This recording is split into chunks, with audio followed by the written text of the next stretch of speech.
ప్రతి ఒక్క మార్కెటర్ ఒకటి గుర్తుపెట్టుకోవాలి, ప్రభుత్వం మారినందుకు రేటు పడిపోలేదు. ఈడ ప్రతి ఒక్క మార్కెటర్ ఏం చేశారంటే, కొన్ని చిన్న చిన్న కంపెనీస్ వాళ్ళందరూ ఏం చేశారంటే మార్కెట్ ని స్పాయిల్ చేయడం జరిగింది. తీసుకురావడం వాళ్ళతోని ఒక డెడ్ ఇన్వెస్ట్మెంట్, అంటే డెవలప్మెంట్ చెయ్యని సైట్లలో నీ ఒక కస్టమర్ ని నువ్వు ఇన్వెస్ట్మెంట్ చేపిస్తే వాడు ఇంకొచ్చి మళ్ళీ ఎప్పుడు నిన్ను నమ్మి ఆ ఏరియాలో పైసలు పెట్టాడు.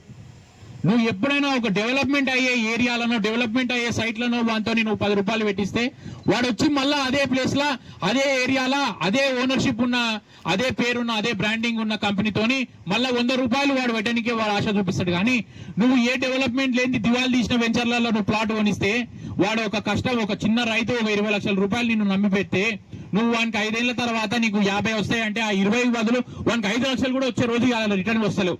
ఎందుకంటే ఆడ ఉన్న డెవలపర్లు, మార్కెటర్లు వాళ్ళ ఓనర్షిప్ ఏం చేస్తారు అంటే డెవలప్మెంట్ చేయకుండా, ఏంది చేయకుండా వదిలేసిపోతారు వెంచర్లను. ఈ రోజు మేము రోజు చూసే పంచాయతీ ఏంటంటే వదిలేసిపోయిన వెంచర్లు. సార్ మేము ఆడ 20 లక్షలు పెట్టుకున్నాం, మేము అమ్ముకుంటే మాకు 5 లక్షలు కూడా వస్తలేదు, మేము వేరే దగ్గర నన్న ఇప్పియండి మాకని.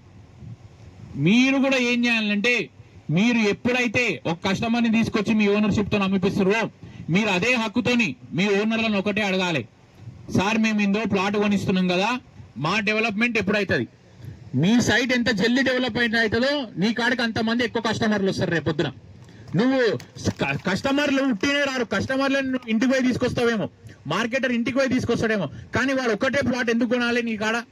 వాడు ఇవాళ ఉన్నాడంటే మళ్ళీ 3 ఏళ్ళు వాడు పైసలు జమ చేసుకున్నాక మళ్ళీ ఇంకో ప్లాట్ కొనేటట్టు నువ్వు వాడిని ప్రిపేర్ చేయాలి. అంటే ఆ 3 ఏళ్లలో నీ కాడ పెట్టిన ఈ 10 లక్షలు వానికి ఒక 15-16 లక్షలు కావాలి. అయిన రోజు వాడు నీ కాడికి వచ్చి మళ్ళీ ఒక 10 లక్షలు పెట్టి కొంటాడు. నువ్వు ఆ 10 లక్షలకి వానికి 8 లక్షలు 7 లక్షలు తగ్గుకుంటూ పోతే రేటు, వాడు ఏ రోజు నీ కాడికి ఎందుకు వస్తాడు? ఎప్పుడైనా ఒక మార్కెటర్ కానీ, ఒక మార్కెటింగ్ కంపెనీ కానీ, ఒక డెవలప్మెంట్ కంపెనీ కానీ ఏ విధంగా ఆలోచించాలంటే, మనం ఒక్క కస్టమర్ ని ఆ ఒక్క రోజు ఆ ఒక్క ప్లాట్ కోసం, ఒక 100 గజాల కోసం చూడొద్దు. వాళ్ళతోని మనం మినిమం 20 ఏళ్ళు వాళ్ళతో ట్రావెల్ చేసేటట్టు ఆలోచించుకోవాలి. వాళ్ళు మనకి ఏ విధంగా 3 నుంచి 4 ప్లాట్లు ఒక్కొక్క కస్టమర్ మన దగ్గర కొనాలి. అని నా వెంచర్ కాదు ఇది, మన దగ్గర అంటే వెంచర్ మీదే కాబట్టి మీ దాంట్లో, మీ ఏరియాలో, నా ఏరియాలో మీలాంటి వాళ్ళు వచ్చి డెవలప్మెంట్ చేస్తే నా ఊరితో పాటు నా ప్రజలందరూ బాగుపడతారనే ఒక చిన్న స్వార్థం తప్పితే నాకు ఎటువంటి ఆశ లేదు, ఏం లేదు. మీలాంటి వాళ్ళు రావాలి, మంచి మంచి డెవలప్మెంట్స్, మంచి మంచి వెంచర్లు అయితే రేపు పొద్దున నా ఏరియాలో ఉన్న చుట్టుపక్కల ఉన్న రైతు పొలాలకి రేటు పెరుగుతుంది, వాళ్ళ పిల్లలకు ఒక ఆశ వస్తుంది, వాళ్ళు చదువుకోవడానికి ఒక ఆశ వస్తుంది, వాళ్ళు ఏదైనా సాధించే అనే ఒక గోల్ అనేది వాళ్ళ లోపల క్రియేట్ అవుతుంది. ఈ రోజు తుక్కుగూడల మనం 10 ఏళ్ల కింద 2014, 2015లో చూస్తే ఎంతుండే, ఆడ ₹1 కోటి కూడా లేకుండే ఎకరం. ఈ రోజు 4 నుంచి 7 కోట్ల మధ్యలో అది లోపల బిట్లు దొరుకుతున్నాయి.